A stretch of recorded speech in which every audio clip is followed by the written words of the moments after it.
The chandeliers of Hartwick House blazed with 1,000 candles, their light cascading over silk and jewels, over powdered wigs and polished boots, over the cream of London society gathered for the season's most anticipated ball in the autumn of 1818. The ballroom stretched vast and glittering, its walls adorned with gilt mirrors that multiplied the splendor infinitely, reflecting back the swirl of dancers in their finery, the flutter of fans painted with pastoral scenes, the gleam of champagne in crystal flutes. Music swelled from the musicians' gallery, violins and cellos, weaving melodies that spoke of romance and possibility, of fortunes to be made and hearts to be won. Yet at the periphery of this magnificence, where the candlelight grew dimmer and the marble floor met the shadows, stood Miss Eleanor Hartley, as still as a portrait in a frame she no longer quite fit. Her gown was silk once. The fabric had been her mother's favorite, a pale rose that in its prime had caught the light, like morning on water. But 3 seasons of wear had faded it to something closer to winter's last blush, the color of flowers pressed too long between the pages of a book. She had altered it herself each year, letting out seams here, adding fresh trim there, replacing the original Belgian lace with cheaper muslin ribbon that she'd carefully stitched to mimic the pattern of what had been lost. The bodice had been taken in twice, the hem let down once and then shortened again when the fabric grew too threadbare at the bottom, the sleeves reshaped from the fuller style of 1815 to the more fitted fashion now favored. If one looked closely, and Eleanor knew that society always looked closely, one could see the tiny, precise stitches where she had mended a tear near the waist, could notice that the ribbon at the neckline did not quite match the undertone of the silk, could observe that the dress fit her well enough but not perfectly, in the mark of home alteration rather than a modist skilled hand. She stood with her back very straight, her chin lifted just so, her gloved hands folded before her in a posture her mother had taught her. Dignity, always dignity, even when the world offers you none. Around her swirled the daughters of earls and viscounts, their gowns pristine and new, their jewels genuine, their laughter careless in the way that only true security allows. They danced past her in a blur of emerald and sapphire, of ivory and gold, their slippers never touching the same spot twice, while Eleanor remained rooted to her shadowed corner, observing rather than participating, present but not quite included. She told herself it was pride that kept her here, that she chose this distance, but beneath that pride lay something else, a quiet shame that burned like fever, the knowledge that she was seen, that her worn silk was noted and remarked upon in whispers behind fans, that she had become a cautionary tale mothers told their daughters about the perils of reduced circumstances. The gown had been beautiful once, had been her mother's joy, worn to assemblies and dinners when Papa was still alive and their modest estate still solvent, when Eleanor had been a child who believed that worth was measured in character rather than clothing. Now it hung on her like a ghost, a reminder of everything lost, yet she wore it with a strange defiance, this shabby armor against a world that had already judged her and found her wanting. The arrival of Lucian Blackwell, Duke of Ashford, was marked not by fanfare but by a sudden hush that rippled through the ballroom like frost spreading across glass, a collective intake of breath as the assembled company turned to observe the man whose very presence seemed to lower the temperature of any room he entered. He stood in the doorway, tall and austere in impeccable black evening clothes that emphasized the severity of his bearing, his dark hair touched with silver at the temples, though he could not be above 35, his face carved with the sharp precision of a monument to coldness, itself high cheekbones, a jaw that might have been sculpted from marble, lips pressed into a thin line that suggested neither pleasure nor displeasure, but rather a profound indifference to all human sentiment. His eyes, though, his eyes were what truly marked him as separate from ordinary men, for they were grey as winter ice, grey as stone beneath water, and they surveyed the glittering assembly with such visible disdain that even the boldest of the marriage-minded mothers felt their ambitions wither under that glacial gaze. He had been widowed 5 years, a tragedy that had transformed him from what gossip suggested had been a relatively amiable young duke into this frozen fortress of a man who attended society functions only when obligation absolutely demanded it, who danced with no one, spoke to few, and seemed to carry about him an atmosphere of such profound chill that even the curious learned to keep their distance. He moved through the crowd now with the grace of a man entirely comfortable with his own power and entirely uninterested in wielding it for anything so trivial as social advancement, his progress marked by bowing heads and murmured greetings that he acknowledged with the barest inclination of his head, his attention already moving beyond each speaker before they had finished their obsequious pleasantries. Lucien's internal landscape was one of barren contempt as he observed the peacocks around him. These creatures who measured their worth in the cut of a coat or the size of a dowry, who smiled with their mouths while calculating advantage with their eyes, who spoke of love while meaning property and position, all of it a grand masquerade of meaninglessness that he was condemned to witness by the simple accident of his birth and title. It was as he surveyed this theatre of pretension that his gaze fell upon her, upon the young woman standing in the shadows at the ballroom's edge, and she arrested his attention not because she was beautiful, though there was a certain austere elegance to her features, but because she was the only person in the entire assembly who was not watching him, not angling for his notice, not performing for his benefit. She stood quite still in her faded rose gown, her attention fixed on something beyond the dancers, her expression composed yet melancholic, and for a moment their eyes met across the crowded room, a brief collision of glances that revealed nothing, yet somehow acknowledged everything. Her recognition of his notorious coldness, his observation of her worn silk, and what it signified, a mutual understanding that they were both present in this glittering world, yet not truly of it. He noticed the precise stitching where her gown had been mended, the cheaper ribbon that betrayed economy, the proud set of her shoulders that declared she would not apologize for her circumstances, and something in him that was not quite interest, but rather a cold assessment, formed the judgment that here was pride, meeting necessity, dignity, clothing itself in whatever fabric remained, a sight that in another man might have provoked sympathy, but in the Duke of Ashford produced only the cataloguing observation that even in reduced circumstances, some maintained their bearing while others dissolved into obsequious desperation, and she, evidently, had chosen the former path. The cruelty, when it came, arrived with the crystalline clarity of breaking glass, cutting through the music and laughter with a voice pitched just loud enough to carry, a voice that belonged to Lady Cecilia Fairfax, a debutante whose beauty was matched only by her talent for calculated malice, and she stood now with a cluster of similarly adorned young women, their heads bent together in that particular configuration of feminine conspiracy that always preceded public humiliation. "My dears," Lady Cecilia proclaimed, her tone dripping with false sympathy as her gaze fixed deliberately upon Eleanor's corner, "I do believe Miss Hartley has discovered the secret to eternal fashion. One simply wears the same gown for 3 seasons and declares it timeless rather than tiresome." The laughter that followed was like ice cracking, sharp and brittle, spreading through the nearby guests as heads turned to observe Eleanor standing frozen in her faded rose silk. And though she kept her expression carefully neutral, though she maintained the composure her mother had taught her, was armor against the world's cruelties, something inside her chest constricted painfully, a tightening of shame and anger that made breathing suddenly difficult. Another voice joined the chorus, belonging to a matron whose own daughter had failed to secure a single dance that evening. Indeed, such admirable economy, though one wonders if perhaps the fabric might be better suited to household curtains at this point. The Duke of Ashford stood near enough to hear every word, his grey eyes observing this display of social savagery with the detached interest of a naturalist, watching predators circle wounded prey, his expression revealing nothing that might be construed as sympathy or disgust, merely that same cold assessment that characterized all his observations of society's theatre. Eleanor felt the weight of his gaze join the others, felt the accumulation of judgment pressing down upon her shoulders, and though she had endured whispers before, had learned to ignore the sideways glances and pitying smiles,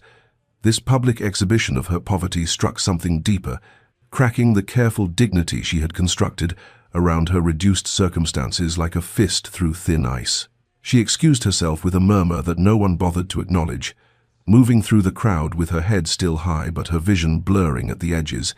navigating by memory toward the French doors that led to the balcony, seeking the refuge of darkness and cold air, anywhere that she might collect the fragments of her composure before they scattered completely beyond retrieval. The November night received her with a shock of cold that felt almost merciful against her burning cheeks, the balcony empty save for the stone balustrade and the skeletal shadows of the garden below, and she gripped the cold stone with both hands, fighting the tears that threatened to betray her pride, telling herself that she would not weep, would not give them even that satisfaction, though her throat ached with the effort of containing her humiliation. She did not hear his approach, did not sense his presence, until his voice cut through the darkness with that same cold precision that characterized everything about him. They perform their cruelty with such practiced ease, do they not? One might almost admire the efficiency if the spectacle were not so utterly predictable. Eleanor turned to find the Duke of Ashford standing in the doorway, his tall frame silhouetted against the ballroom's light, his expression unreadable in the shadows, but his tone carrying no warmth, no comfort, merely that detached observation that somehow felt worse than the mockery she had just escaped. "Your Grace," she managed, her voice steadier than she felt. "I did not realize you had followed me." And there was in her tone a question that was also a challenge, a demand to know whether he had come to deliver his own cutting remarks about her circumstances. He moved onto the balcony properly, the door closing behind him and muting the music to a distant melody, his grey eyes finding hers in the moonlight, and when he spoke, his words were not kind but rather brutally honest, in a way that stripped away all pretense. "I did not follow you out of kindness, Miss Hartley, but rather curiosity. I wished to observe whether you would crumble or endure, whether your pride was genuine or merely performance, for I have found that society's judgments, however cruel, do reveal character in those they condemn." Eleanor felt anger kindle beneath her shame, felt her spine straighten with indignation at his clinical dissection of her pain, and she met his cold gaze with heat of her own as she replied, "And what has your observation revealed, Your Grace? That poverty makes one suitable for study, that reduced circumstances provide entertainment for those whose fortunes remain intact." Something that might have been approval flickered across his severe features, though his voice remained frost-touched as he responded, "It has revealed that you possess more dignity in that worn gown than they possess in all their pristine silk combined, though I suspect you know this already, and find it cold comfort when faced with their mockery." They stood there in the November cold, two figures separate from the warmth and light behind them, and in that moment Eleanor perceived not a potential ally, but merely another observer of her misfortune, another aristocrat whose wealth insulated him from understanding, and she turned away from him to face the darkened garden,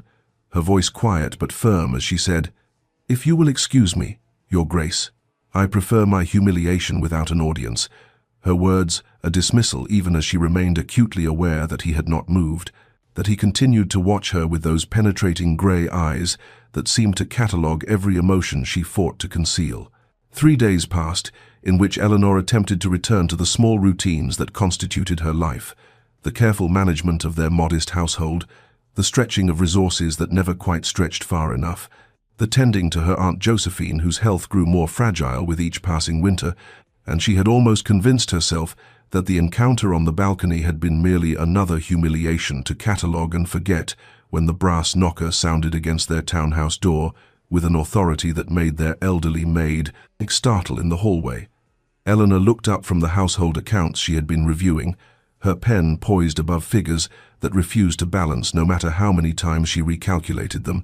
and heard voices in the entrance, their maid's nervous flutter. Then a deeper tone that carried the unmistakable weight of aristocratic command, and her heart performed an uncomfortable acceleration in her chest as she recognized that voice even before the maid appeared in the doorway of their shabby sitting room, her eyes wide with poorly concealed alarm, to announce that His Grace, the Duke of Ashford, requested an audience with Miss Hartley. The room itself seemed to shrink as he entered, his tall frame and immaculate attire serving only to emphasize the threadbare gentility of their circumstances, the faded wallpaper that Eleanor's mother had once thought charming, the furniture that had been elegant a generation ago but now showed its age in worn upholstery and joints that creaked with every movement, the carefully darned curtains that let in too much light through their thinning fabric, and Eleanor felt the weight of his grey gaze cataloguing every evidence of their reduced state, as she rose to greet him with what dignity she could muster. He wasted no time on pleasantries, declining her offer of tea with a curt gesture, instead launching directly into speech with that same cold precision that characterized all his interactions. "Miss Hartley, I have come on a matter of business, not courtesy, and I trust you will appreciate directness over the usual social pretensions." Eleanor remained standing, her hands clasped before her to still their trembling, watching as he continued without waiting for her response. "My late wife established a charitable foundation that has languished without proper management since her death 5 years ago, and I find myself in need of someone with both intelligence and organizational capability to resume its operations. I am prepared to offer you the position of director, with a salary of £300 per annum, lodging at my country estate when required, and full authority over the foundation's charitable disbursements within the budget I shall provide." The sum he named was staggering, more than Eleanor had seen in the 3 years since her father's death, enough to secure physicians for her aunt, to pay their mounting debts, to purchase necessities they had learned to live without, and yet even as desperate hope kindled in her chest, pride rose to meet it with suspicion. For why would a duke offer such a position to a woman he had spoken to exactly once, a woman whose only qualification was evident poverty, and whose circumstances made her dependent enough to be grateful for any opportunity? She met his cold gaze with her own steady one, as she asked the question that burned beneath her gratitude. "Your Grace, I must inquire whether this offer is genuine employment or merely charity disguised as such, for I will not accept the latter no matter how prettily it is packaged." Something that might have been approval flickered in those grey eyes as he responded, "I suspected you would ask precisely that question, which is why I have brought the Foundation's current records for your examination.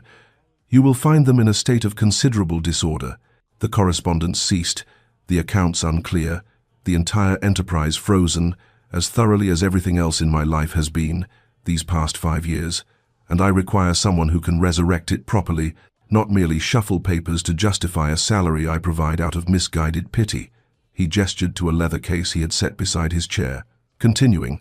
"You may take the evening to review the materials, to determine whether the work is genuine and whether you are capable of undertaking it,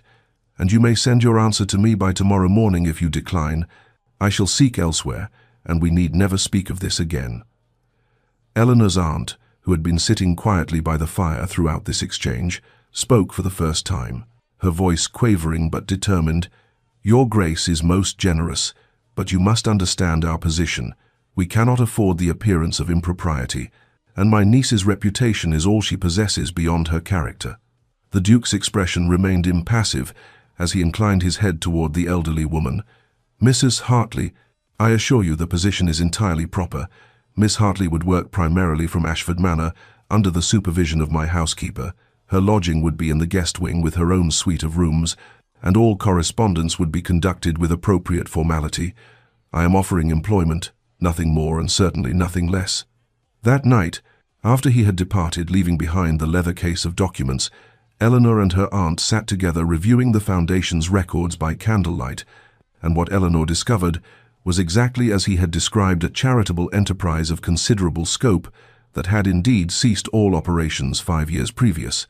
The final entries in her predecessor's hand, showing disbursements to orphanages, hospitals, schools for the poor, widows' funds, and a dozen other causes now abandoned, and the work required to resurrect such an undertaking would be genuine and substantial, demanding intelligence, dedication, and organizational skill far beyond the mere pretense of employment. Her aunt's fingers trembled as she turned the pages, her voice soft as she spoke what they both knew. "My dear, the physician's bills from last month remain unpaid, and I fear my condition grows worse. With each chill we have, perhaps 3 months' funds remaining, if we are very careful, and after that." She did not finish the sentence, did not need to, for Eleanor knew precisely what came after their funds were exhausted, knew the cold mathematics of poverty and illness, and knew that pride was a luxury they could no longer afford, even as her heart rebelled against accepting what might still be pity, dressed as employment. The next morning, Eleanor sent her answer to Ashford House, accepting the position, with one stipulation written in her careful script, that if at any time the Duke found her work unsatisfactory, or if she discovered the position to be charity rather than genuine employment, Either party might terminate the arrangement immediately, without explanation or obligation, for she would maintain her dignity even in accepting his offer, would ensure that what she received was earned through her own capability rather than granted through his compassion. And if that pride was foolish in the face of their desperate circumstances, then it was a foolishness she could not seem to relinquish, no matter how loudly practicality argued against it. The carriage journey from London to Ashford Manor consumed the better part of a day, carrying Eleanor through landscapes that shifted from the grey smoke of the city to the rolling hills of the countryside, their autumn colours muted beneath an overcast sky that seemed to mirror the uncertainty churning in her chest. And as the vehicle finally turned through iron gates onto a tree-lined drive, she caught her first glimpse of the estate that would become her home, a sprawling stone manor house of Jacobean architecture, its mullioned windows reflecting the dying afternoon light like watchful eyes, its chimneys rising against storm clouds with a severity that matched its owner's countenance. And there was about the entire edifice an air of magnificent melancholy, as though the house itself had frozen in grief alongside the Duke who inhabited it. Mrs. Winters, the housekeeper, awaited her in the entrance hall, a woman of perhaps 50 years whose iron-grey hair and rigid posture suggested discipline rather than warmth, and she received Eleanor with professional courtesy that stopped precisely short of welcome, showing her through corridors hung with portraits of Blackwell ancestors, whose painted eyes seemed to judge this interloper from the middle classes, and up a grand staircase whose marble steps were worn smooth by generations of aristocratic feet, to a suite of rooms in the east wing that took Eleanor's breath with their unexpected grandeur. The bedchamber alone was larger than the entire ground floor of her London townhouse, furnished with pieces that would have fetched enough at auction to settle all her debts twice over. The bed hung with damask curtains in deep blue, the windows overlooking gardens that stretched toward distant woods, and Eleanor stood in the center of this luxury, feeling like an impostor, her worn traveling dress and single trunk of belongings emphasizing the gulf between her circumstances and this setting, though she lifted her chin with determination and thanked Mrs. Winters with dignity that refused to acknowledge the disparity. The library, where she was to conduct her work, proved even more overwhelming, a two-story chamber lined floor to ceiling with leather-bound volumes, tall windows letting in the grey afternoon light, a massive desk positioned before the fireplace, with papers stacked in careful order awaiting her attention. And here Eleanor discovered the first evidence of the late Duchess, for one entire section of shelving contained nothing but the Foundation's records, correspondence files, account ledgers, all frozen at a moment 5 years previous, when the woman who had created this charitable enterprise had ceased to exist. That first evening, alone in the library after Mrs. Winters had departed, Eleanor began her examination of the work that would justify her salary, and what she found was a portrait of a woman painted not in oils but in careful script, in notations about orphans' schooling and widows' pensions, in letters that radiated warmth and genuine concern for those the Duchess of Ashford had sought to help, and Eleanor felt her throat tighten as she realized this was not merely abandoned administrative work, but rather a frozen monument to interrupted compassion, to a life cut short mid-sentence, to grief so profound that the Duke had been unable to touch these records without touching the ghost of his beloved wife. The room itself bore evidence of his abandonment, dust motes dancing in the firelight, ledgers that no hand had opened in half a decade, correspondence still arranged as though awaiting responses that would never come, and Eleanor understood with sudden clarity that in accepting this position she had agreed not merely to resurrect a charitable foundation, but to disturb the careful preservation of grief, to animate what had been deliberately frozen, and the weight of that responsibility settled upon her shoulders alongside her determination to honor both the Duke's late wife and the work itself, to prove that this opportunity was earned through capability rather than received through pity, even as she acknowledged to herself that the coldness she had perceived in the Duke might be nothing more than ice formed over a wound that had never properly healed. Eleanor's first week at Ashford Manor unfolded in the library's quiet isolation, each day revealing new layers of the Foundation's former scope as she worked through correspondence files that documented a web of charitable connections spanning the entire county and beyond orphanages in London that had received quarterly stipends, a school for the deaf that the late Duchess had personally funded, hospitals that had relied on regular donations for their charity wards, widows' societies that had distributed food and fuel to the destitute, and dozens of individual families whose letters spoke of Catherine Blackwell's personal involvement in their lives, her remembrance of children's names and birthdays, her understanding that charity was not merely the distribution of funds, but the recognition of human dignity in those who received it. The Duke avoided Eleanor with what seemed like deliberate intention, communicating only through terse notes delivered by footmen, instructions about budgets, permissions to access certain files, responses to her questions that contained no more words than absolutely necessary, and she found herself working in a silence broken only by the crackling of the fire and the scratch of her pen as she began the painstaking process of drafting letters to resume these abandoned connections, explaining the hiatus, requesting updates on circumstances, offering the Foundation's renewed support if it was still needed or desired. She wore her old gowns while working, the same faded dresses she had brought from London, though her salary would now permit the purchase of new ones. But old habits of frugality died hard, and she could not quite bring herself to spend money on personal adornment when her aunt's medical bills remained unpaid and their London debts still loomed. And besides, there was a certain comfort in familiar fabric, in garments that asked nothing of her but honest work, that made no pretensions to a status she did not truly occupy. It was on the fourth day, while searching for a specific ledger in the back shelving, that Eleanor discovered a locked drawer in the desk, and when she mentioned it in one of her notes to the Duke, he sent back the key without comment, and inside she found bundles of personal correspondence between the Duke and his late wife, letters from their courtship and early marriage that she knew she should not read, but found herself unable to resist. And what she discovered there shook her understanding of the cold man who now inhabited this frozen house. The letters revealed a love match of extraordinary depth, not the arranged marriage she had assumed, for here was Lucian Blackwell writing with warmth and humour and tender observation,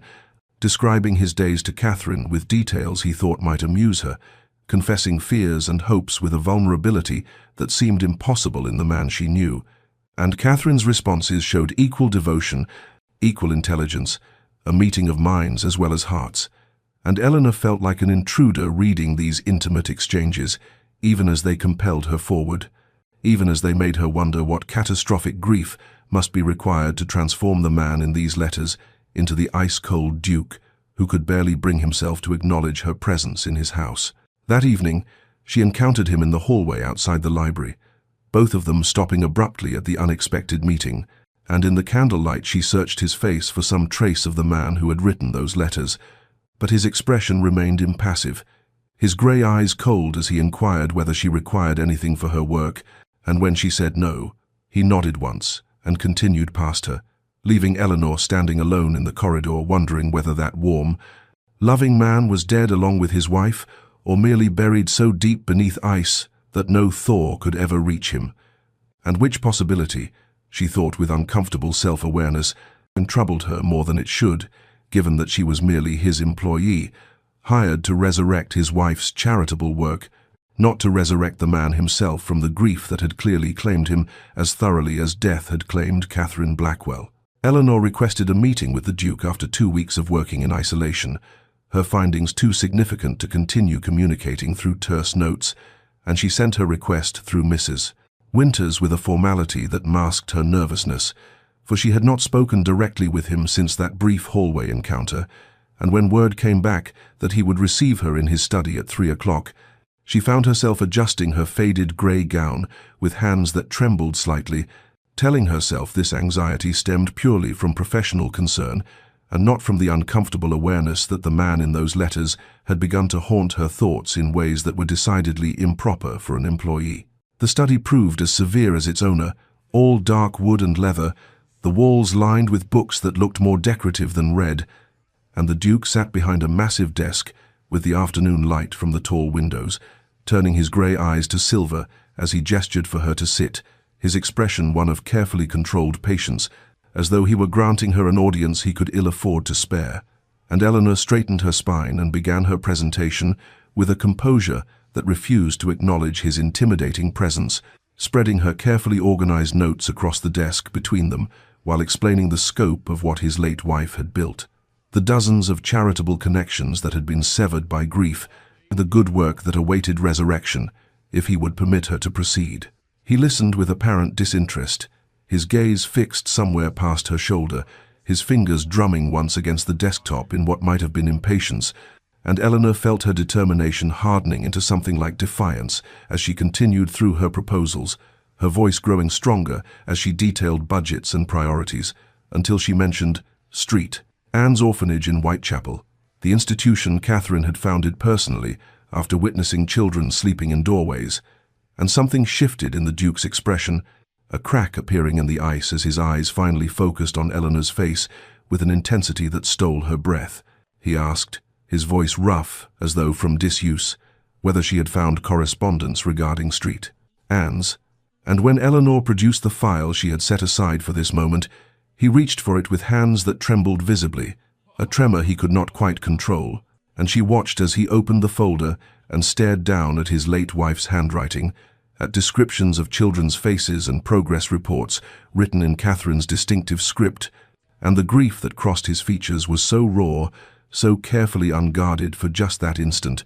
that Eleanor felt as though she were witnessing something sacred and terrible, a glimpse beneath the frozen surface to the wound that had never healed. He asked, without looking up from the papers, whether Eleanor would read portions of the correspondence aloud, claiming the script was difficult in the afternoon light, though they both knew this for the lie it was, and she complied, her voice steady and gentle as she read Catherine's words about a girl named Margaret who had learned her letters, about a boy called Thomas who showed promise as an apprentice carpenter, about the joy of watching children transform from hollow-eyed desperation to cautious hope.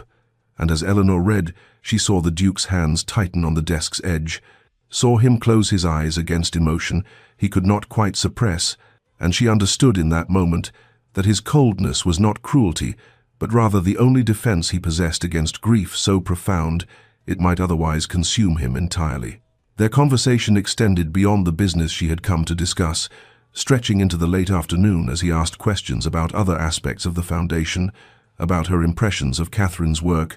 and though his voice remained controlled, there was a quality to his attention that suggested he was listening not merely to her words, but to the echo of his wife's compassion in Eleanor's commitment to honoring what Catherine had built.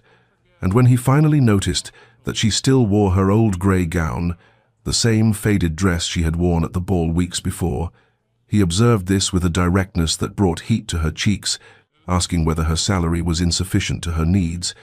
and Eleanor deflected with practiced grace, claiming she preferred simplicity while working, which was true enough, even if it concealed the deeper truth about debts and duties that consumed every penny she could spare. The meeting concluded with the Duke's permission to proceed with all her proposals,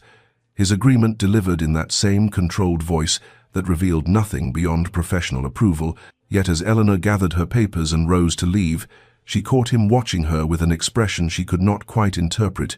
something that might have been curiosity or perhaps reluctant respect, and she left the study with her heart beating faster than mere professional success could account for, aware that something had shifted between them in that hour, some small thaw in the frozen landscape of his grief, and as weeks passed and autumn deepened toward winter, she would find herself returning in memory to that moment when his hands had trembled over his wife's letters, to the vulnerability he had shown her despite himself, and she would wonder whether the warm man in those courtship letters might yet be rescued from the ice, even as she told herself sternly that such thoughts were the height of foolishness, that she was his employee and nothing more, that his grief belonged to a love so profound her own growing feelings were merely shadows by comparison, insignificant and inappropriate, and certainly not worth the examination she found herself unable to prevent. Weeks passed in the quiet rhythm of accumulated small moments, each one unremarkable alone yet together, forming something Eleanor had not anticipated when she first arrived at Ashford Manor, for the Duke began joining her in the library occasionally, his presence no longer announced by terse notes but by the sound of his footsteps in the corridor, the opening of the door, his silent settling into the chair opposite her desk, where he would review ledgers or correspondence while she worked. And though their conversations remained formal, they grew longer, extending beyond mere business into discussions of literature when he noticed what she was reading, or politics when the newspapers arrived from London, or philosophy when some passage in Catherine's letters prompted reflection on Charity's true nature. He corrected her when she worked too late, appearing in the library doorway as the autumn darkness gathered early and pointing out with dry observation that she was straining her eyes by inadequate candlelight, and though his tone held no warmth, there was something in the gesture itself that suggested concern rather than mere employer's duty, and Eleanor found herself noticing these small attentions with a frequency that troubled her, cataloguing them in memory like precious things she had no right to treasure. She noticed, too, that he had begun asking her opinions on matters beyond the foundation, seeking her thoughts on estate improvements or tenant concerns, listening to her responses with an attention that suggested he valued her perspective, not merely as his employee, but as someone whose judgment he had come to respect. And there was a subtle shift in how he addressed her, the frost gradually melting from his voice when he said, "Miss Hartley," so that her name became less formal pronouncement and more something approaching natural conversation. Eleanor discovered unexpected humor beneath his severity, a dry and dark wit that emerged in brief flashes of observation about the absurdities of society or the pretensions of his peers. Comments delivered with such deadpan solemnity that it took her a moment to recognize them as jests, and when she laughed despite herself, he would glance at her with something that might have been satisfaction, though his expression never quite reached a smile,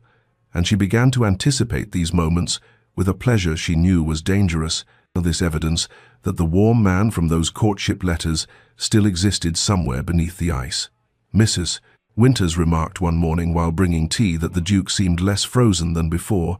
that there was something different in his manner since Miss Hartley's arrival, and though the housekeeper's tone remained professionally neutral, there was approval in her eyes, and Eleanor heard similar observations in the whispers of housemaids and footmen, the servants' gossip that travelled through the manor's corridors, speaking of their master's gradual thaw,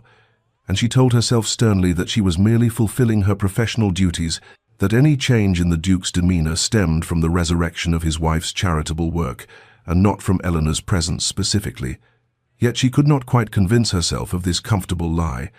She acknowledged privately, in the quiet moments before sleep when honesty could not be avoided, that she had begun to care about him beyond professional respect, that somewhere in these weeks of accumulated small gestures and lengthening conversations, she had developed feelings that were decidedly improper for an employee toward her employer, feelings that made her heart quicken when she heard his footsteps approaching the library, that made her acutely aware of his presence across the desk, that filled her with foolish hope whenever his grey eyes lingered on her face a moment longer than necessity required,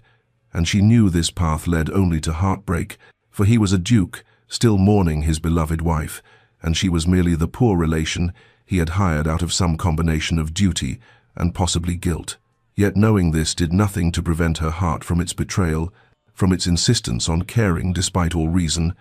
and as October advanced toward November and the foundation work brought them into ever closer collaboration, Eleanor found herself caught between the professional composure she maintained in his presence and the growing emotional truth she could acknowledge only in solitude, aware that she was falling into something from which there would be no graceful retreat, no protection against the inevitable pain, when this temporary arrangement ended and she returned to her former life, but unable, despite this knowledge, to guard her heart as wisdom demanded, and for the Duke's gradual transformation, from frozen isolation to something approaching human connection, was too compelling to resist, too precious to witness without becoming invested in its continuation,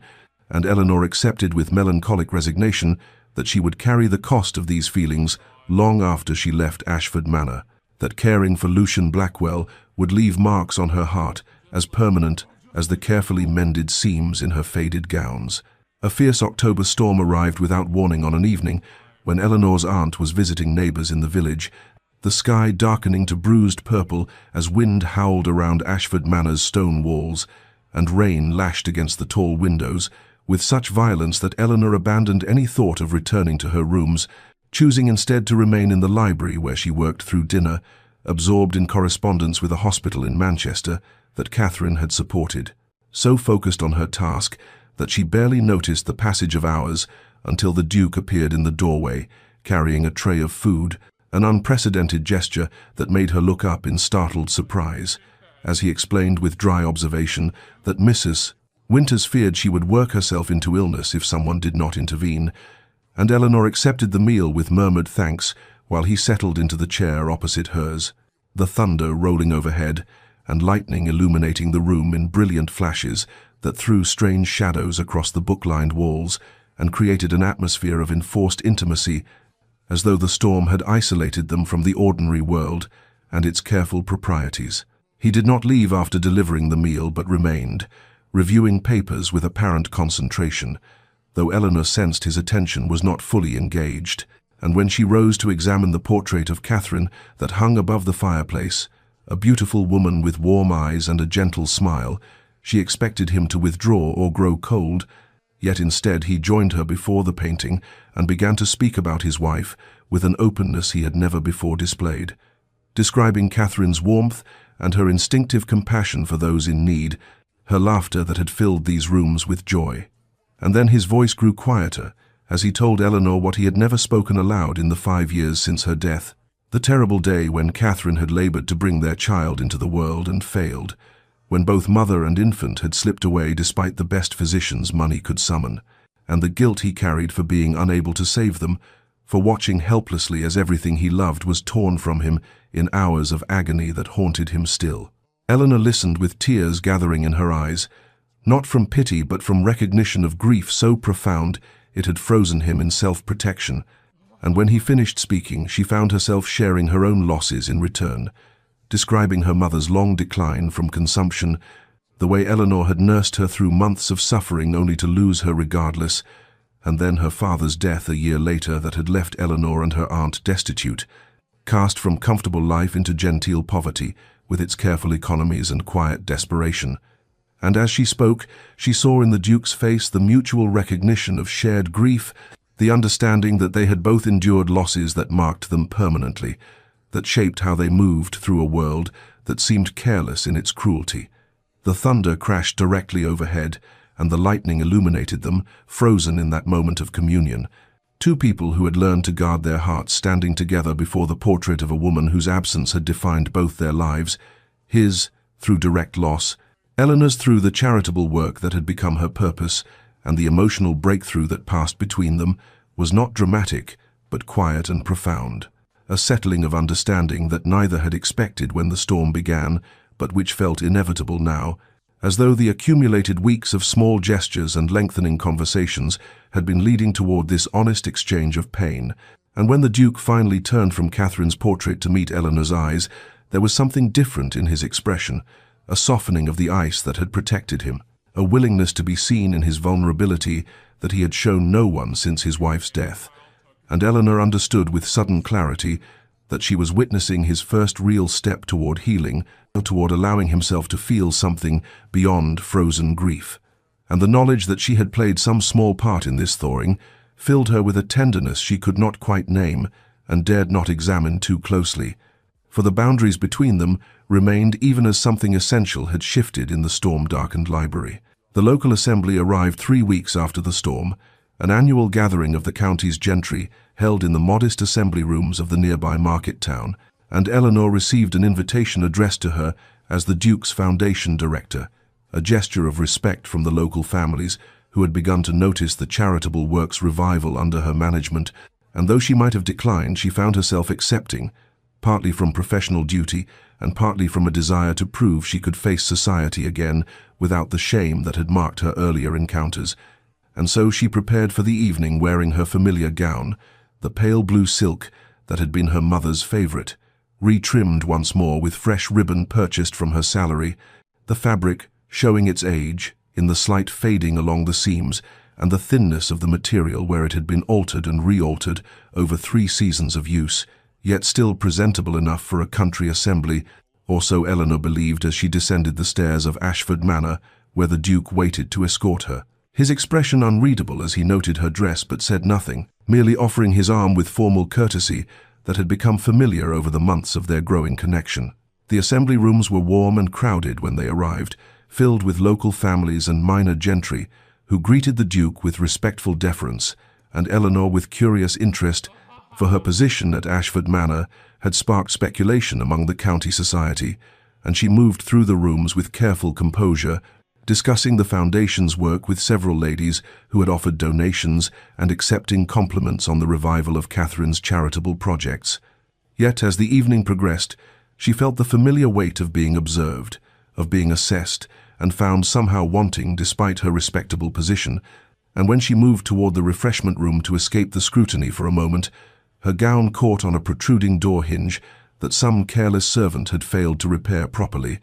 and the fabric, worn thin from years of use and too many careful mendings, tore with a sound that seemed impossibly loud in the crowded space, ripping dramatically from hem to hip in a gash that exposed her petticoat and the skin of her leg beneath,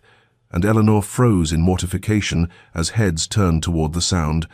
as she tried desperately to gather the torn fabric to cover herself, as whispers erupted around her like wildfire spreading through dry grass, and she saw in the faces surrounding her the same cruel amusement she had witnessed in that London ballroom 3 seasons ago, the same judgment that reduced her to nothing more than the poor relation in the worn-out gown, and her composure shattered as tears of humiliation gathered in her eyes, and her hands trembled, trying to hold the ruined silk together. The Duke witnessed this from across the room where he had been conversing with the local magistrate, and in the space of a heartbeat, something transformed in his expression. The careful control he maintained, cracking to reveal fury so intense, it silenced the whispers around Eleanor, and he crossed the distance between them in swift strides that made the crowd part instinctively and in an unprecedented action that would be discussed in the county for months afterward. He removed his own coat without hesitation and wrapped it around Eleanor's shoulders, the fine wool falling to her knees and covering the torn gown completely, and then, before she could protest or resist, he swept her into his arms as though she weighed nothing and carried her toward the door, his face set in lines of such cold rage that no one dared speak or laugh, and Eleanor found herself pressed against his chest, hearing the rapid beat of his heart as he moved through the assembly rooms, ignoring every stare and shocked expression, and he carried her to his waiting carriage, despite her whispered protests that she could walk, that he was creating a scandal, that everyone would talk. Yet he seemed not to hear, or perhaps not to care, as he settled her on the velvet seat and took his place beside her, calling to his driver to make haste to Ashford Manor, and only when they were moving through the dark countryside did he speak, his voice rough with an emotion she had never heard from him before, an anger that was not directed at her but at the circumstances that had forced such economy, at the society that valued appearance over character, at his own blindness in not preventing this humiliation, and Eleanor understood through her tears that the Duke's fury was entirely on her behalf, a fierce protectiveness that shook something loose in her carefully guarded heart. In the carriage, Eleanor sat trembling beneath the weight of the Duke's coat, the fine wool still carrying the warmth of his body and the faint scent of sandalwood and leather, while outside the horses moved swiftly through the darkness toward Ashford Manor, and inside the silence stretched between them, thick with unspoken emotion, until the Duke spoke with a roughness in his voice she had never heard before, demanding to know why she had not used her salary to purchase new gowns, why she had continued wearing fabric so worn it could not withstand the simple act of passing through a doorway, and Eleanor felt fresh tears gather as she explained with quiet dignity that every penny of her wages had been saved for her aunt's medical care, for the physician visits that grew more frequent as the elderly woman's heart weakened, for the medicines that provided some small comfort, and for the old debts her father had left unpaid when he died, obligations of honor that must be settled regardless of their current poverty. And she would not spend money on herself when others depended upon her. When her aunt had sacrificed so much to keep them both respectable after Eleanor's world had collapsed, and the Duke listened with his jaw clenched and something blazing in his grey eyes, that was not anger at her but at circumstances, at a world that forced such choices upon women of intelligence and character, and when she finished speaking, he was silent for a long moment before he said in a voice barely above a whisper that he had seen her pride and her strength from that first night in London, when she stood alone at the periphery of the ballroom, refusing to bow beneath the weight of society's judgment. And what he felt in that moment was not pity but something far more dangerous, something he had believed himself incapable of feeling again, a recognition that beneath her worn silk and careful economy lived a spirit that matched his own in its fierce refusal to surrender to grief or circumstance, and Eleanor looked at him in the darkness of the carriage, seeing his face illuminated by passing moonlight, and understanding that something essential had shifted between them tonight. That the careful boundaries of employer and employee had been irreparably crossed when he swept her into his arms before an assembly room full of witnesses, and she did not know whether to feel terror or relief at this development, only that her heart beat with painful intensity against her ribs, and her breath came shallow and quick. That night the Duke could not sleep, pacing the length of his chambers while the house settled into silence around him, thinking of Eleanor's tears and her torn gown, and the way she had accepted humiliation with such fierce dignity, thinking of how she had saved every penny for her aunt, while wearing fabric that proclaimed her poverty to anyone who cared to notice. And before dawn, he made a decision that felt both reckless and utterly necessary, summoning his secretary to send an urgent message to London's most fashionable modiste, with instructions to arrive at Ashford Manor by afternoon, bringing fabric samples and fashion plates, and everything necessary to outfit a lady of quality. The next morning, Eleanor woke to find a note, requesting her presence in the drawing room, and when she arrived, still wearing one of her old gowns, she found the Duke standing beside a small, elegant woman, surrounded by bolts of silk and muslin in every imaginable color, and Eleanor understood immediately what he intended, and her pride flared hot and immediate as she refused with barely controlled fury, declaring she would not accept charity disguised as generosity, that she had accepted his employment on the condition it be genuine work and not pity. And if he thought one moment of public humiliation entitled him to dress her like a doll, he was thoroughly mistaken, and the Duke met her anger with his own. Their first real argument, conducted in voices that remained controlled, but carried an intensity that made the modiste step back nervously, his autocratic insistence meeting her fierce independence in a clash of wills that neither seemed prepared to surrender, until finally he spoke the words that broke through her resistance, saying quietly and with devastating sincerity that she honored his wife's work with dignity and dedication, that she had brought Catherine's charitable vision back to life when he had been too frozen in grief to preserve it himself, and he asked only that she allow him to honor her work in return, to provide her with garments suitable to the position she held. And Eleanor stood trembling with the force of her conflicting emotions, understanding that this was not charity but recognition, not pity but respect, and perhaps something more that neither of them dared yet name. The fitting sessions began the following morning and continued over several days, transforming the quiet library into a temporary workshop where the modiste measured and draped, while Eleanor attempted to maintain focus on her correspondence. The woman's skilled hands moving over Eleanor's shoulders and waist with professional efficiency as she murmured notes to her assistant about alterations and proportions, and Eleanor found herself experiencing a peculiar mixture of wonder and discomfort, as bolts of silk and muslin were held against her skin for comparison, colors she had not worn in years because such fabrics had become impossibly beyond her means, the deep emerald that brought out the green in her hazel eyes, the sapphire blue that recalled her mother's favorite shade, the ivory silk so fine it seemed to shimmer in the afternoon light, streaming through the library windows,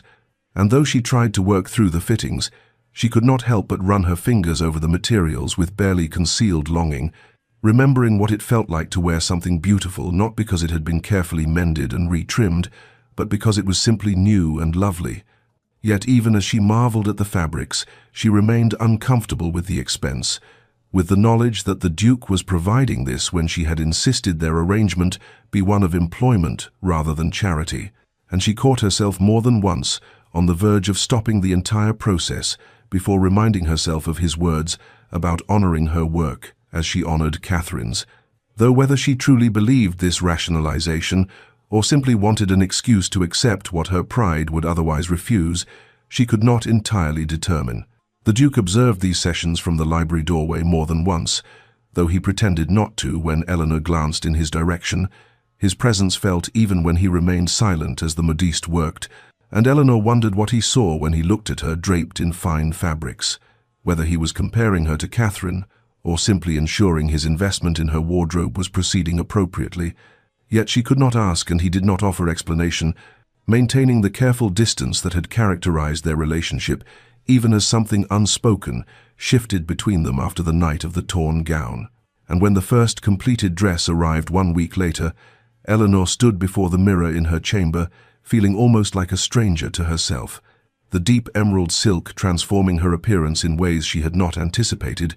the color bringing warmth to her complexion, and the expert tailoring, creating an elegance that her old gowns could never achieve, regardless of how carefully she had maintained them. And she descended the stairs that evening for dinner, with her heart beating faster than the occasion warranted,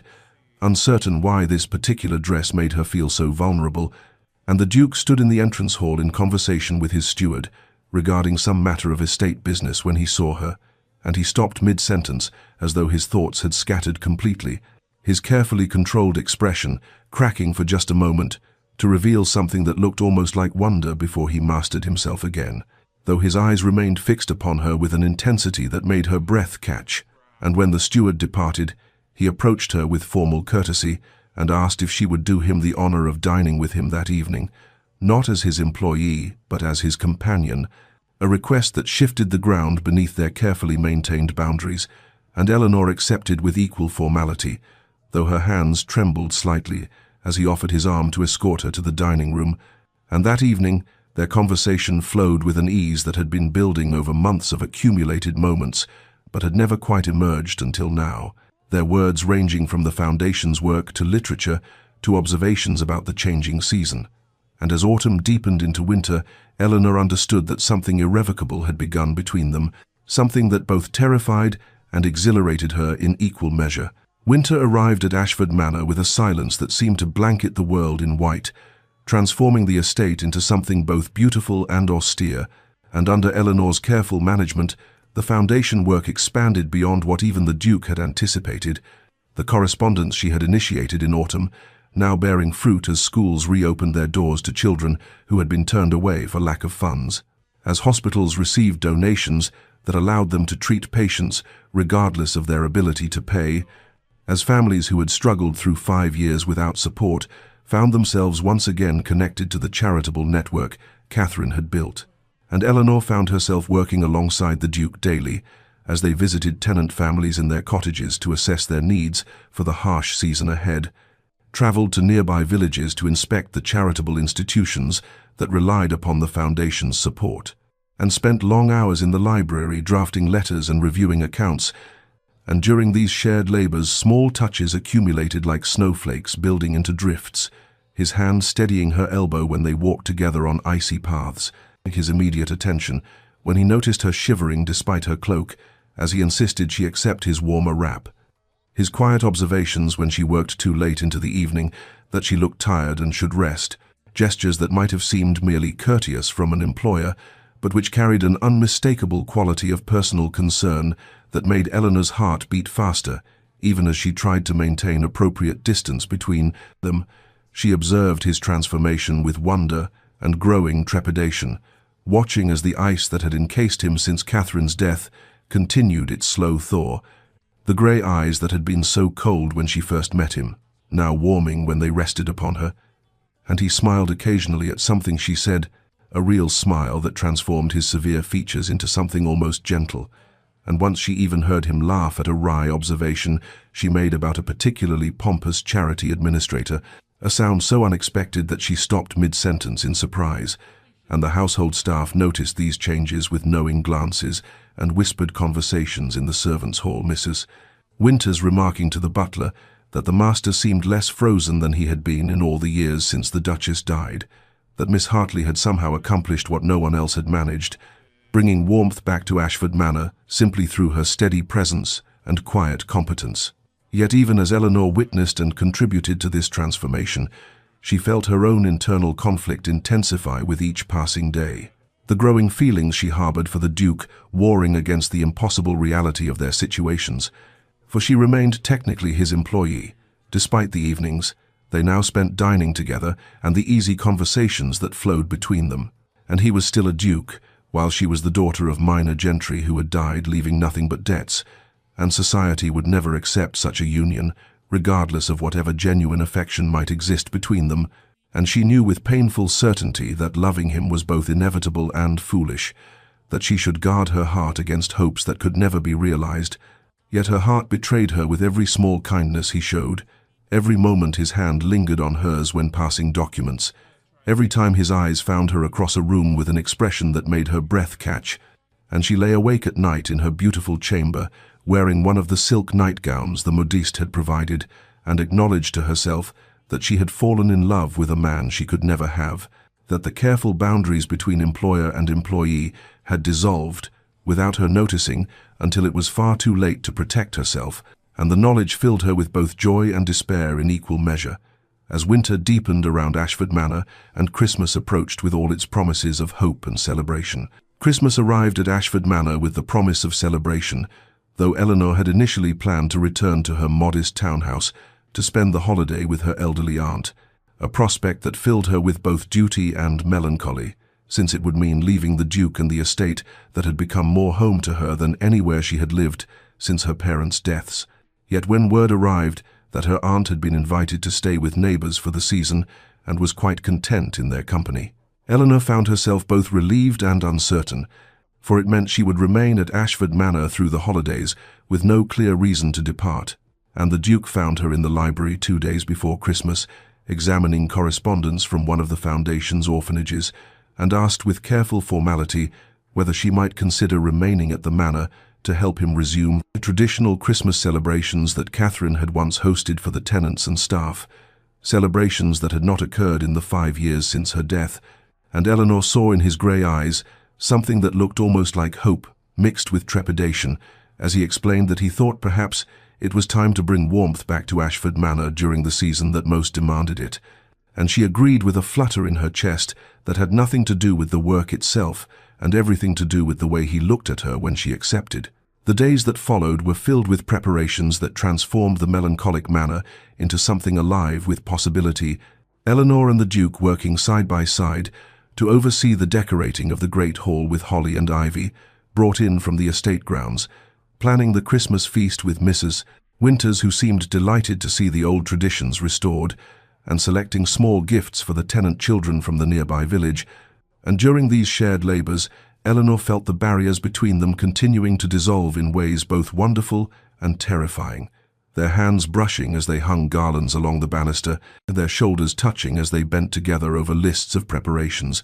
And once when they were hanging holly above the library door, their hands met on the same branch, and neither pulled away immediately, the moment extending until Eleanor's breath caught, and the Duke's fingers tightened slightly over hers before he released the branch with what seemed like reluctance. And later that evening, as they sat before the fire in the drawing room, reviewing the final preparations, he spoke with unexpected vulnerability about how he had not celebrated Christmas since Catherine died, how the joy of the season had seemed like a betrayal of his grief, but that Eleanor had somehow made him remember that joy need not diminish the love he had felt for his late wife, that perhaps one could honor the past while still embracing the present, and Eleanor felt tears prick her eyes at this confession, though she blinked them away and told him quietly that she thought Catherine would have wanted him to find happiness again, and that grief honored through perpetual darkness served no one, and he looked at her with such intensity that she had to glance away before her heart revealed itself entirely. The Christmas feast itself was a transformation of the manor into something warm and celebratory. The great hall filled with tenants and staff who had not gathered for such festivities in half a decade, the tables laden with traditional dishes, and the air rich with the scent of roasted meats and spiced wine. And Eleanor wore one of her new silk gowns, a deep burgundy that seemed appropriate for the season, and the Duke was openly attentive to her throughout the evening in ways that did not escape the notice of the assembled company, ensuring she had the best portions of food, bringing her mulled wine when her cup emptied, laughing at her observations about the various guests with a warmth that made Mrs. Winters exchange knowing glances with the butler, and the gossip among the servants intensified with speculation about what exactly was developing between the master and Miss Hartley, whether employment might transform into something more permanent and intimate. And as the evening drew toward its close, the Duke led Eleanor through the decorated hall to show her something, and they found themselves standing beneath the kissing bough that hung in the entrance hall. Sprigs of mistletoe and holly twisted together with red ribbon, and for a long moment they simply looked at each other as the sounds of celebration faded into background noise, his hand lifting to touch her face with a gentleness that made her tremble, and she saw in his eyes an emotion that went beyond gratitude or friendship into territory that both thrilled and frightened her. And he leaned toward her slowly as though giving her time to retreat, and her own eyes fluttered closed in anticipation, but at the last moment, before their lips could meet, he pulled back sharply, conflict written across his features, and Eleanor opened her eyes to see him stepping away with what looked almost like pain, and he apologized in a voice rough with suppressed emotion, before turning and leaving her standing alone beneath the kissing bough, with her heart racing and her hands shaking, and the knowledge that whatever lay between them had reached a point where it could no longer be ignored or dismissed as merely the natural warmth between employer and employee. And she retreated to her chamber that night with the certain understanding that something would have to break or change, that they could not continue suspended in this state of unacknowledged longing, and she lay awake listening to the wind against the windows and wondering whether the new year would bring resolution or heartbreak to what had begun so unexpectedly in autumn. January arrived at Ashford Manor with bitter cold that seemed to seep through stone and mortar, frost painting intricate patterns on every window, and ice transforming the estate grounds into a landscape of crystalline beauty and treacherous paths. And it was during the second week of this harsh month that word arrived which shattered the fragile peace Eleanor had found in her life at the manor, a hastily written note from her aunt's neighbour, informing her that the elderly woman had fallen gravely ill with a fever that showed no signs of breaking, and Eleanor stood in the library holding this letter, with hands that trembled not from the cold but from sudden fear, for her aunt was the last remaining family she possessed in this world, and the thought of losing her brought back memories of her mother's long decline and her father's sudden death with painful clarity. And when the Duke found her thus standing frozen before the window, he read the situation in her pale face and trembling hands before she spoke a word, and his reaction was immediate and decisive in a way that revealed the depth of feeling he had been carefully controlling, insisting that she must depart at once for London, that his own carriage would convey her and be placed at her disposal for as long as needed. And when Eleanor attempted to refuse this generosity out of habitual pride, he spoke with barely controlled emotion that her aunt's welfare was not a matter for negotiation, that he would provide the best physicians money could secure and pay all expenses without question or expectation of repayment, and Eleanor found herself torn between the fierce independence that had sustained her through years of hardship and the desperate need to accept help for her aunt's sake, and ultimately love for the woman who had sheltered her after her father's death overcame pride, and she accepted his offer with tears in her eyes and gratitude in her voice that made something flicker in the Duke's grey eyes before he turned away to issue rapid orders to his household staff. The journey to London was accomplished with remarkable speed despite the winter conditions, and Eleanor arrived at her modest townhouse to find her aunt indeed desperately ill, fevered and barely conscious, and she threw herself into the work of nursing with the same focused determination she had once applied to the Foundation's correspondence, sitting vigil through long nights and attending to every detail of care, and true to his word, the Duke sent the finest physicians in London, who examined her aunt with grave faces and prescribed treatments that Eleanor could never have afforded on her own, and deliveries began arriving at the townhouse with frequency that astonished the neighbours. Coal for the fires to keep the sick room warm, fine foods to tempt an invalid's appetite, medicines from apothecaries known to serve only the wealthiest families, and blankets of such quality that Eleanor knew they must have come from Ashford Manor itself, and she accepted these gifts with gratitude that was tempered by the strange ache of missing the Duke with an intensity that surprised her, for she had grown so accustomed to his presence in her daily life that his absence felt like a physical wound. Then, on the fourth day of her vigil, came an unexpected sound at the door, and Eleanor descended from the sick room with exhaustion evident in every line of her body,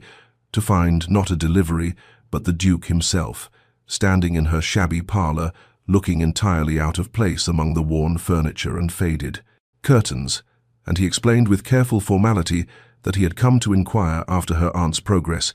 but Eleanor saw through this pretense immediately, for his eyes betrayed a concern that went far beyond polite interest in an employee's family troubles. and they stood together in that modest room, surrounded by all the evidence of her former poverty, the threadbare carpet and the chair with its carefully mended upholstery, and the grate that burned coal only because he had provided it.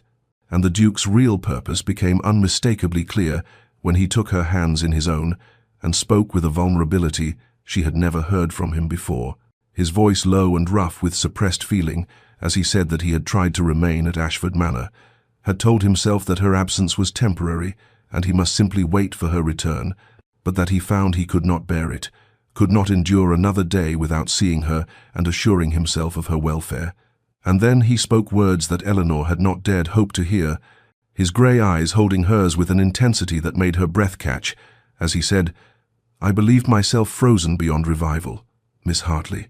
a man who had lost the capacity for warmth or joy or any feeling beyond the grey acceptance of duty. But you have proven me wrong in every particular. You have brought light back into rooms that have been dark for 5 years, and I find that I cannot pretend any longer that what I feel for you is merely gratitude or professional respect, or anything so easily categorized and controlled." And Eleanor felt her carefully maintained composure begin to crack as she listened to this confession, her heart racing and her hands trembling in his grasp. And she knew in that moment that whatever barriers remained between them, whatever obstacles society might place in their path, the truth of their feelings had been spoken aloud at last and could not be taken back or dismissed or ignored, and the knowledge filled her with both terrified hope and the certain understanding that nothing would ever be the same again. The morning after the Duke's confession brought an unexpected and unwelcome visitor to Eleanor's modest townhouse, for Lady Pemberton arrived in a carriage that seemed too grand for the shabby street, the Duke's elder sister descending with the practiced elegance of one accustomed to command, and entering the parlour with a formality that immediately put Eleanor on guard. And after the briefest of courtesies, Lady Pemberton came directly to the point with a pragmatism that was almost refreshing in its lack of pretense, saying that she had heard certain rumours concerning her brother's attachment to his employee, and had come to assess the situation for herself, and Eleanor felt her spine stiffen with defensive pride, even as she maintained outward composure, recognizing in Lady Pemberton not cruelty, but rather the cool calculation of someone who understood society's rules with perfect clarity and saw the complications that genuine feeling could not overcome. Lady Pemberton was not unkind as she laid out the realities that Eleanor had already considered in her own sleepless nights, speaking of how a duke's marriage to a woman of Eleanor's background would create scandal that would follow them both through every ballroom and drawing room in England, how whispers would suggest he had married beneath himself out of misplaced gratitude or worse motivations, how Eleanor would face the cutting remarks of women who had daughters they had hoped to see become duchesses, and how their children would bear the stigma of their mother's origins, no matter how exemplary her character or how genuine the affection between their parents. And Eleanor listened to this recitation with a sinking heart, because she recognized the truth in every word, even as she wished desperately to deny it. For she had grown up on the edges of society and knew well how unforgiving it could be to those who transgressed its invisible boundaries, and Lady Pemberton concluded by saying with what seemed like genuine regret that while she bore Eleanor no personal ill will, and could even acknowledge that her brother seemed happier than he had been in years, the wisest course would be for Eleanor to remove herself from the situation before matters progressed to a point where scandal became inevitable and damaging to them both. It was at this precise moment that the Duke himself arrived, entering the parlour with an expression that transformed from concern to fury as he grasped the nature of the conversation he had interrupted, and Eleanor watched as the cold anger she had thought forever melted from him returned in full force, but this time it was directed at his sister, in defence of Eleanor rather than at the world in general, and he spoke with a controlled rage that made Lady Pemberton actually step backward as he declared that he cared nothing for society's opinion or its suffocating expectations, that he had lived 5 years in frozen isolation, acceptable to every matron and dowager in London, and it had nearly destroyed him, and that he would not sacrifice the first genuine connection he had found since Catherine's death to preserve the good opinion of people whose regard was based on nothing more substantial than an accident of birth and inherited titles. Eleanor felt her heart breaking even as it swelled with love for him, for she saw in his fierce defence both the depth of his feeling and the potential for future regret. Saw how society's censure might wear on him over years until he looked at her with resentment instead of affection, and she recognized with painful clarity that loving him meant protecting him even from himself, even from choices made in the heat of emotion that might later be regretted in the cold light of social reality. And so, even as the Duke and Lady Pemberton continued their tense exchange, Eleanor made a decision that felt like tearing out her own heart, resolving that once her aunt recovered sufficiently, she would leave not just the townhouse, but London itself, would remove herself entirely from the Duke's orbit, so that he might find someone suitable to his position, someone who could stand beside him without occasioning whispers or creating scandal. And though the decision felt like choosing death over life, she told herself it was the final and greatest gift she could give him, the sacrifice of her own happiness for his long-term welfare and peace. Eleanor's aunt recovered slowly over the following weeks, the fever breaking at last, and strength returning by increments so gradual that each day seemed to bring barely perceptible improvement. And during this time of watchful waiting, Eleanor made her painful preparations for departure,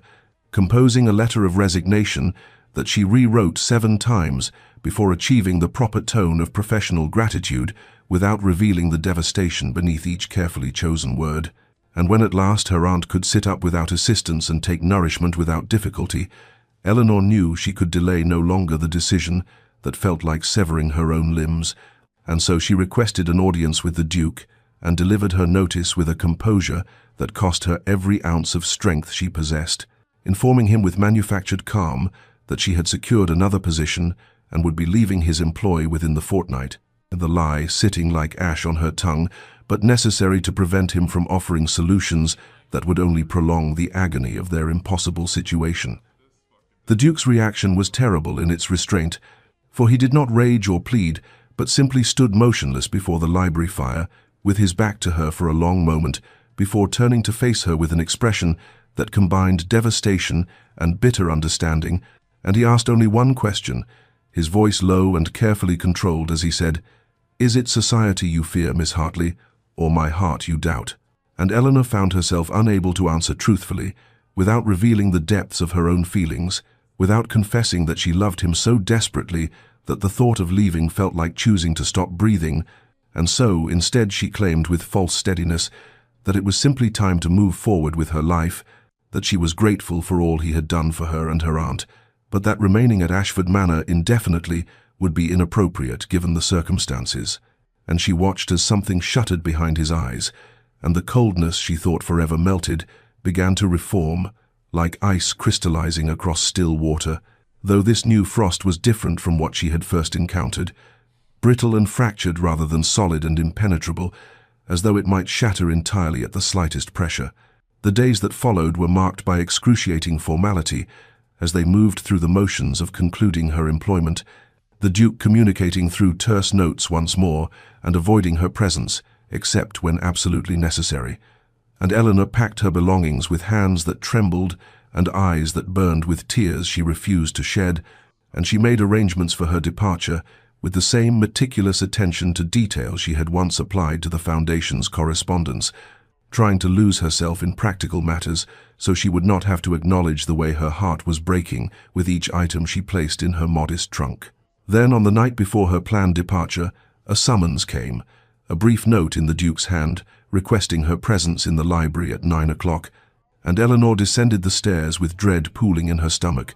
to find the room lit only by firelight and a single branch of candles, the atmosphere heavy with unspoken emotion and the sound of winter wind howling against the windows like a physical manifestation of the storm raging in her own chest, and the Duke stood before the fire with his back to the door until she entered,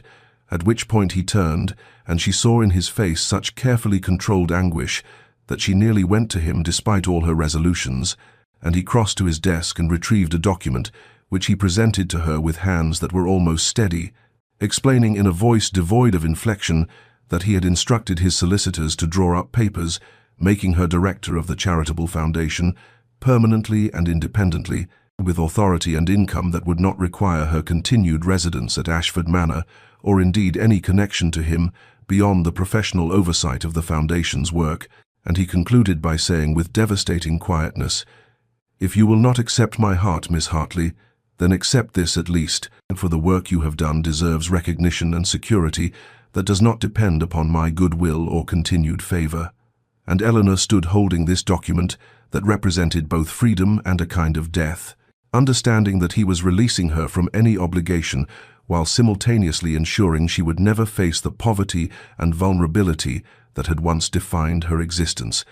And the generosity of it, the selflessness wrapped in formal legal language, finally broke through the defenses she had constructed around her feelings and left her standing in the firelit library with tears streaming down her face and her heart laid bare at last. Eleanor broke then, the careful composure she had maintained through weeks of impossible decisions shattering like the ice that had once encased the Duke's heart, and the words poured from her in a torrent she could no longer contain, her voice breaking as she confessed that she loved him with a desperation that terrified her, and that she had loved him, perhaps since the moment he had wrapped his coat around her torn gown and carried her from that assembly with such fierce protectiveness, but that she refused to be the instrument of his social ruin,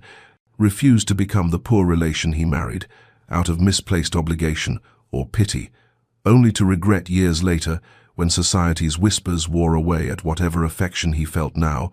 refused to condemn their future children to bearing the stigma of their mother's inadequate birth and watching their father's reputation diminish because he had chosen feeling over prudence, and she told him through tears that leaving him was killing her, but staying would destroy them both eventually, and that she loved him too much to allow him to make a choice in passion that he might spend decades regretting in the cold reality of ballrooms and drawing rooms, where his Duchess would never be fully accepted, no matter how exemplary her character or conduct. The Duke moved then with sudden intensity, crossing the space between them in 2 strides and taking her face between his hands with a gentleness that contradicted the fierce emotion blazing in his eyes, and he lifted her chin until she had no choice but to meet his gaze fully, as he spoke, with an intensity that seemed to burn away the last remnants of the frost that had once defined him, saying that she misunderstood everything if she believed he would ever regret choosing her, that he had been dying before she arrived at Ashford Manor, existing but not living, frozen in a grief that was slowly turning him into something less than human, and that she had brought him back to life, not through any deliberate seduction or manipulation, but simply by being herself, by bringing intelligence and compassion and fierce independence to work that his late wife had loved, by seeing him as a man rather than a title, by challenging him and matching him and never once asking him to be anything other than what he was. He told her that he cared nothing for society's opinion compared to the genuine connection they had built together over months of working side by side, that he would rather face 1,000 cutting remarks and closed doors with her at his side than spend another day in the frozen isolation that society had found so acceptable when he was properly grieving and appropriately distant, and his proposal, when it came, was not dressed in flowery poetry or romantic declarations, but rather in the honest recognition of what they had built together through accumulated small moments and shared purpose, saying simply that he wanted to spend the rest of his life with the woman who had taught him that joy need not be betrayal of past love, that it was possible to honor what had been lost while still embracing what might be found, and would she do him the extraordinary honor of becoming his wife, not because he pitied her circumstances, but because he genuinely could not imagine his future without her presence illuminating it. Eleanor felt her resistance crumble under the absolute sincerity in his voice and eyes, felt all her careful arguments about social propriety and future regrets dissolve in the face of his unwavering certainty, and when he asked if she trusted him, trusted that he knew his own heart and mind well enough to make this choice with full understanding of its implications, she found herself nodding even as tears continued to stream down her face, and then his mouth was on hers in a kiss that was desperate and relieved, and filled with all the accumulated longing of months spent fighting an attraction that had grown despite every practical obstacle, and Eleanor kissed him back with equal fervor, her hands finding their way into his dark hair as his arms pulled her against him with a possessiveness that sent heat rushing through her entire body. And in that firelit library with winter wind howling outside, they sealed their agreement to face whatever society might say or do together, choosing the genuine connection they had found over the easier path of separation and safety, choosing love over fear and possibility over the comfortable prison of isolation. Spring arrived with the kind of gentle insistence that made winter's harshness seem like a distant memory, and the Duke and Eleanor married in the chapel at Ashford Manor on a morning when apple blossoms drifted like snow across the grounds, and the air carried the scent of renewal and possibility, their wedding quiet by society standards, but rich with genuine feeling, as tenant families gathered alongside the few members of the ton whose affection for the Duke outweighed their concern for convention, and Lady Pemberton stood as witness with an expression that combined resignation and reluctant approval, for she had witnessed her brother's transformation over the preceding months, and could not deny that Eleanor had accomplished what 5 years of society's sympathy and careful matchmaking had failed to achieve, restoring warmth to a man she had feared lost forever to grief's frozen isolation. Eleanor wore a gown of ivory silk and Brussels lace that the Duke had commissioned from London's finest modiste. Beautiful, not for its cost but for what it represented. A gift offered with respect rather than pity, acknowledgment of her worth rather than charity to ameliorate her poverty, and as she stood beside him speaking vows that promised partnership and mutual devotion, she thought briefly of the faded gown that had defined 3 seasons of her life, and felt no shame in the memory, but rather a kind of proud recognition that the woman who had worn that dress with dignity despite society's mockery had possessed strength enough to survive until this moment of transformation arrived. The wedding breakfast included not only the Duke's social equals, but also the families and individuals who benefited from the charitable foundation Eleanor now directed. An unprecedented mixing of classes that scandalized some guests and delighted others, and the Duke stood with his hand resting possessively at Eleanor's waist as he conversed easily with tenant farmers and titled lords alike. The frost that had once made him society's coldest bachelor entirely melted away to reveal the warm and engaged man he had been before. Grief froze his heart, and Eleanor watched him with wonder and love, understanding that his transformation was no more complete than her own, that they had each rescued the other from different forms of isolation and were building together something neither could have created alone. 3 years passed in a blur of quiet contentment and purposeful work, the foundation expanding under their joint management to support twice as many families and institutions as it had during the late Duchess Catherine's lifetime. And Eleanor discovered that wealth's greatest gift was not silk gowns or fine jewels, but rather the freedom to help others as she had once needed help, to offer dignity alongside assistance, and to recognize in each struggling family some echo of her own former desperation. While the Duke found in their partnership the kind of genuine connection he had believed lost forever, learning that the heart's capacity for love was not diminished by having loved before, but rather deepened by understanding love's preciousness and fragility. On an April evening when spring had come round again, they attended a ball in the same London ballroom where they had first encountered each other, Eleanor resplendent in emerald silk that complemented her eyes, while the Duke stood at her side with his hand at the small of her back, and they watched the dancers with the easy intimacy of a couple who had built their marriage on accumulated small moments of understanding rather than passionate declarations. Their infant daughter left sleeping peacefully at home in the care of the devoted Mrs. Winters, who had become as much family as servant over the years of Eleanor's residence at Ashford Manor, and Eleanor thought of the woman she had been 3 years prior, standing at this ballroom's periphery in her mother's altered gown,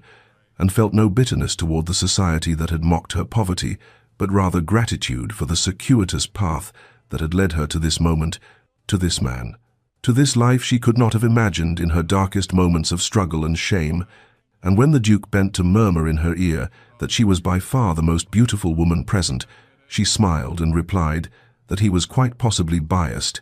and he answered with the warm humor that had replaced his former coldness that he was certainly biased, but also absolutely correct, and they moved together onto the dance floor, where once she would not have dared to venture, spinning through the waltz with the natural grace of partners who knew each other's movements as intimately as their own, transformed not from poverty to wealth or from loneliness to companionship, but rather from isolated endurance to supported flourishing, from frozen grief to thawing joy, from the cold distance of protective isolation to the vulnerable warmth of genuine connection. 5 years had passed since that spring wedding, and the library at Ashford Manor, where Eleanor and Lucian had first begun to truly know one another, now bore the comfortable evidence of a life built together through accumulated moments of understanding and shared purpose. The shelves that had once held only his late wife's carefully organized charitable correspondence now filled with ledgers documenting the foundation's expanded reach alongside children's books and the occasional toy soldier, left behind by their twin sons, while their eldest daughter's primer rested on the desk where Eleanor had once worked, in solitary determination to prove herself worthy of the salary she earned, and the Duke would sometimes jest with warm affection about the torn gown that had changed everything, how a ripped seam and worn fabric had accomplished what months of working side by side had not quite achieved, forcing him to acknowledge the depth of feeling he had been fighting to contain. And Eleanor kept that faded silk gown carefully folded in a trunk in her dressing room, not from nostalgia for hardship, but rather as a tangible reminder of survival's quiet strength and of the woman who had maintained her dignity through 3 seasons of mockery and deprivation, whose pride and independence had been worth preserving even as circumstances transformed around her. And when their daughter asked about the old dress with its careful mends and replaced ribbons, Eleanor told her truthfully that it represented a time when outward appearances mattered less than inner character, when she had learned that genuine worth had nothing to do with the cost of one's clothing. And the Duke would add that her mother had been the most magnificent woman in any ballroom, regardless of what she wore, because true beauty emanated from strength of spirit and generosity of heart, qualities that silk and lace might enhance but could never create. Dear listener, perhaps you have noticed that the greatest transformations often come not through dramatic gestures or grand romantic declarations, but rather through the patient accumulation of small moments,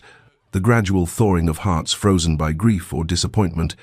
the courage required to remain vulnerable despite past hurts, and to recognize that genuine connection matters infinitely more than surface appearances or society's fickle approval. For Eleanor and Lucian's story teaches us that sometimes our greatest treasures arrive wrapped in worn fabric and cold exteriors, that what appears frozen beyond redemption may simply be waiting for the right warmth to thaw it, and that the patience to look beneath surfaces and see the person rather than the circumstances can lead us to connections we might otherwise have dismissed as impossible. Life presents us all with moments when we must choose between the safety of isolation and the risk of genuine connection, between maintaining protective walls and allowing another past our carefully constructed defenses. And while vulnerability requires tremendous courage, particularly after loss or disappointment, it remains the only path to the kind of deep partnership that transforms both individuals into something greater than either could have been alone. So perhaps as you navigate your own journey through seasons of hardship and plenty, remember that the faded gowns we wear with dignity matter less than the character we maintain while wearing them, that coldness in another may mask grief rather than genuine cruelty, and that the patience to wait for thawing, the wisdom to see beyond immediate appearances to lasting worth, can lead you to treasures you never imagined possible, even in your loneliest moments. May you find the courage to remain open to connection, even when circumstances seem impossibly difficult. May you recognize the difference between charity that diminishes and generosity that honors, and may you discover that sometimes the greatest love stories begin not with passion, but with patient understanding, not with dramatic rescue, but with mutual respect, not in ballrooms filled with silk and jewels, but in quiet libraries, where 2 wounded souls gradually learn to trust again. And may your own heart thaw and flourish in the warmth of genuine connection that sees your worth, regardless of your circumstances, honoring both who you have been and who you might yet become. If this story of Eleanor and Lucian has touched your heart, please subscribe to our channel and share it with someone who needs reminding that transformation is always possible, that frozen hearts can thaw, and that sometimes our greatest treasures come wrapped in the most unexpected packages.